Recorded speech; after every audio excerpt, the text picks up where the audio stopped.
نحمده ونصلي على رسوله الكريم أما بعد فقد قال الله تبارك وتعالى كتاب أنزلناه إليك مبارك ليدبروا آياته وليتذكر أولو الألباب۔ محترم سامعین، یہ جو آیت ہے، اس آیت کریمہ کے اندر اللہ تبارک و تعالی نزول قرآن کا مقصد بیان کرتے ہیں، یعنی ہمارے درمیان اللہ تبارک و تعالی نے اتنی عظیم الشان اور زبردست کتاب نازل کرنے کی وجہ کیا ہے اور اس کو نازل کرنے کا مقصد کیا ہے۔ اس مختصر سی آیت کے اندر اللہ فرماتا ہے کہ اس قرآن مجید کو ہم نے اس لیے نازل کیا تاکہ اس کی تلاوت کی جائے، اس کی آیات میں غور و فکر کیا جائے اور اس سے عبرت و نصیحت حاصل کی جائے۔ قرآن مجید کو نازل کرنے کا مقصد، پہلا مقصد تلاوت ہے، دوسرا مقصد غور و فکر کرنا ہے، تدبر کرنا ہے، تیسرا مقصد عبرت و نصیحت حاصل کرنا ہے۔ یقیناً یہ بابرکت کتاب ہے جسے ہم نے آپ کی طرف اس لیے نازل فرمایا ہے کہ لوگ اس کی آیتوں پر غور و فکر کریں، عقل مند اس سے نصیحت حاصل کریں۔ تو ویسے مکمل قرآن مجید ہمارے لیے قیامت کے دن سفارش کرے گی، مگر اس میں سے چند ایسے مخصوص ہیں جسے اللہ اور اللہ کے رسول نے مخصوص ایام کی تلاوت کرنے کا حکم دیا ہے اور مخصوص اوقات میں تلاوت کرنے کا حکم دیا ہے۔ جیسے سورہ واقعہ کو بعد نماز مغرب پڑھنے سے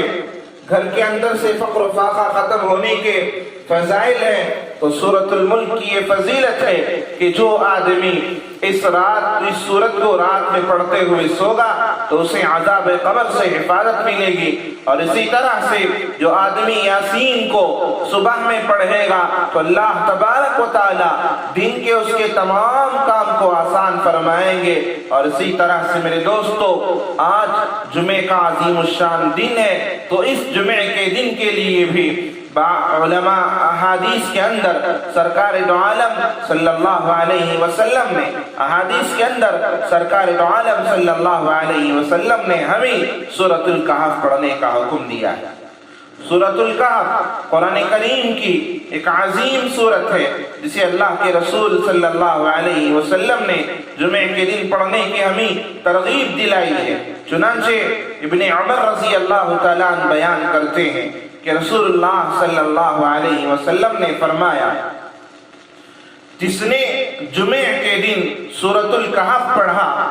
اس کے قدموں کے نیچے سے لے کر آسمان تک نور پیدا ہوتا ہے جو قیامت کے دن اس کے لیے روشن ہوگا، اور اس دونوں جمعوں کے درمیان والے گناہ معاف فرما دیے جاتے ہیں۔ محترم سامعین، کتنا چھوٹا عمل ہے لیکن اس کا ثواب کتنا بڑا ہے، اندازہ لگائیے۔ اگر ہم اس جمعے کو سورۃ الکہف پڑھتے ہیں اور پھر اگلا جمعہ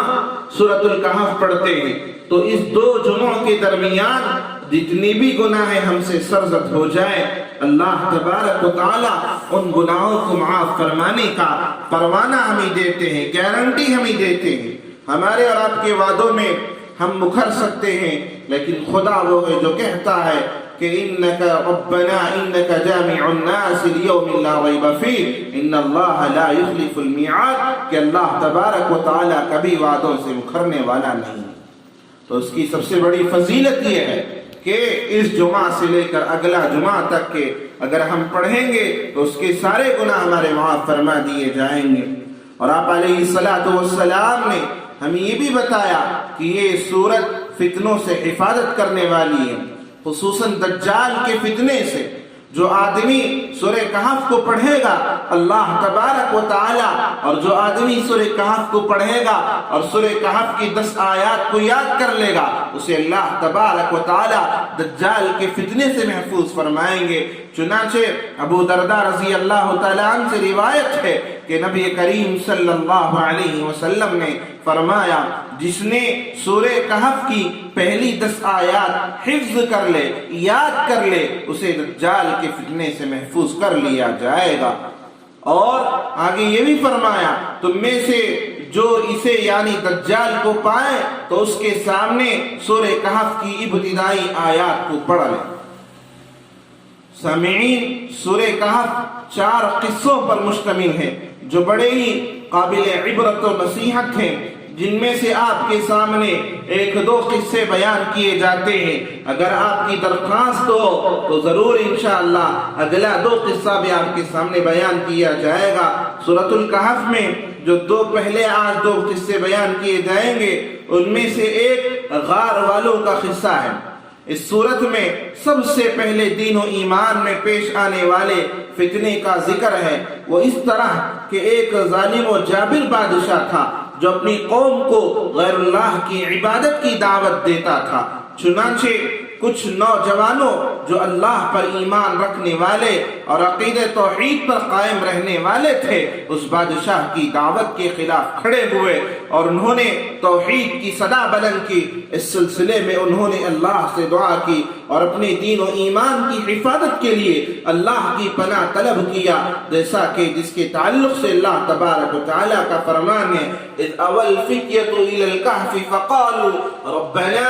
آتنا من لدنك رحمة وهيئ لنا من امرنا رشدا۔ جب وہ نوجوان غار میں پناہ لیے اور انہوں نے کہا کہ اے پروردگار ہم کو اپنی رحمت خاص سے نواز اور ہمارا معاملہ درست کر دے۔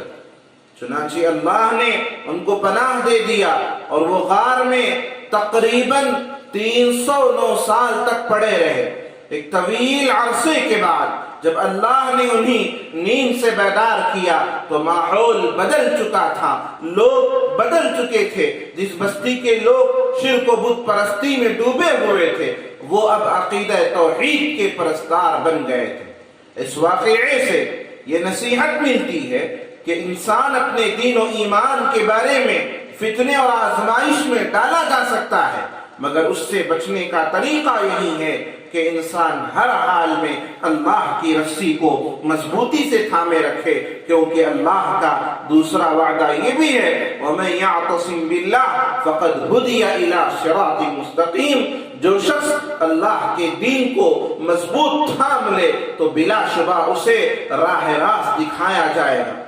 اس سلسلے میں ایک اور راستہ اور وسیلہ جو بہت ہی معاون اور مددگار ثابت ہوتا ہے وہ یہ ہے کہ انسان نیک لوگوں کی صحبت اختیار کرے تاکہ غفلت و نسیان کی صورت میں وہ اس کی تنبیہ کر دیں گے۔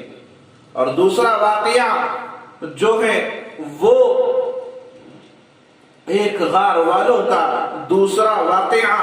2 قصے والوں کا ہے۔ دوسرا واقعہ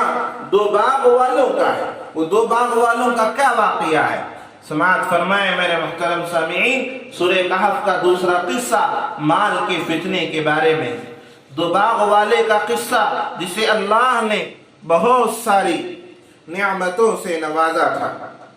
2 باغ والوں کا قصہ یہ ہے کہ جسے اللہ تبارک و تعالیٰ نے بہت ساری نعمتوں سے نوازا تھا، اس کے پاس رزق کی فراوانی تھی۔ ان سارے انعامات و اکرامات پر اللہ کا شکر ادا کرنے کے بجائے اس نے ناشکری اور ناقدری کا راستہ اختیار کرتے ہوئے آخرت کا انکار کر دیا اور اپنے مال و دولت پر ناز و غرور کرتے ہوئے کہا، جس کا قرآن مجید کے اندر یہ واقعہ، جس کے تعلق سے واقعہ ہے، یہ آیت ہے کہ وَدَخَلَ جَنَّتَهُ وَهُوَ ظَالِمٌ لِنَفْسِهِ قال ما أظن أن تبيد هذه أبدا وما أظن الساعة قائمة ولئن رددت إلى ربي لأجدن خيرا منها منقلبا۔ پھر وہ اپنی جنت میں داخل ہوا اور اپنے نفس کے حق میں ظالم بن کر کہنے لگا، میں نہیں سمجھتا کہ دولت کبھی فنا ہو جائے گی اور مجھے توقع نہیں ہے کہ قیامت کی گھڑی کبھی آئے گی،